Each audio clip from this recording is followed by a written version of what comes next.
It may be too long ago to remember, but way back before January 20th, 2009, it was once considered patriotic to speak out against your government. It's true. Now, of course, we know that anyone who opposes the president is just a bigoted redneck who should be treated as a potential domestic terrorist. But that's only because today's Tea Partiers use such extreme language. You know those racist teabaggers must be dangerous, or else they wouldn't be getting all this media attention.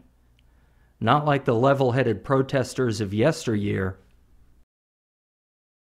If you could name one historical figure that reminds you most of President Bush, who would it be?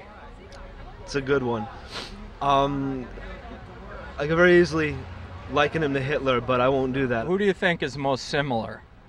Hitler, clearly. How would you compare Bush to Hitler? How are they similar? There's many analogies in their policies. It's sort of the same sort of way that Hitler worked.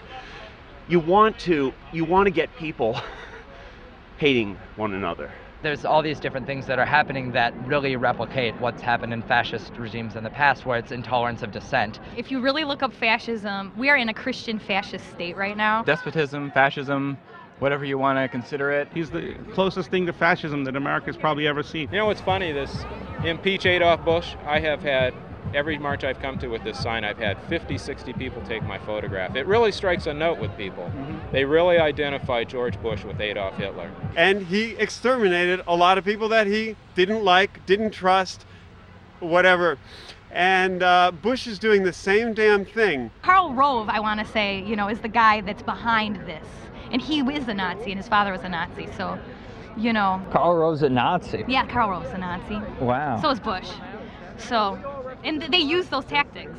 Yeah. And that's why, this is not a joke. A lot has been said about Hitler, and a lot of his quotes mirror George Bush's quotes and ideas. I've heard everybody saying, comparing him to the Nazis and all of that. I think that he's in a different class. I put him in league with the super villains of our world. Would you compare Bush to Hitler directly?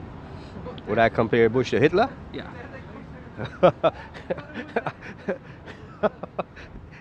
With the exception of the mustache. So I guess Adolf Hitler might have been a little bit more threatening. A little bit more. A little bit more. Your thoughts on the election? I totally feel this election was stolen. Stop calling him President Bush. There was a coup d'etat in 2000. The fundamentalist Christian right have basically successfully had a coup in our country.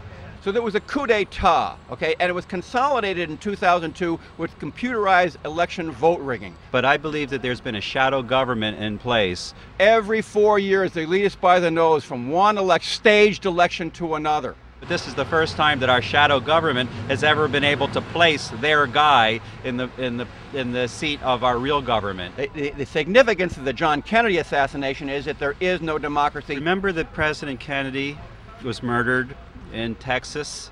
It's the same Texas crew. It's the same lineup today as then, only the names have changed. I'm a Democrat. I am fed up. I'm basically a pissed off Democrat. I know, I'm rising up. I've taken it for 2 elections. I think people don't sit back and take this kind of abuse forever. There's got to be something else, because I don't know if the voting is actually working. Potentially, tens of millions of people in this country who could be mobilized to fight. Us Democrats are going to get up in arms. I think there needs to be revolution in this country. We'll have to come out and, do what we have to do in the spirit of revolution. It's really up to the left wing to get organized. We'll have to come out and kill somebody, I guess. We'll have to come out and kill somebody, I guess.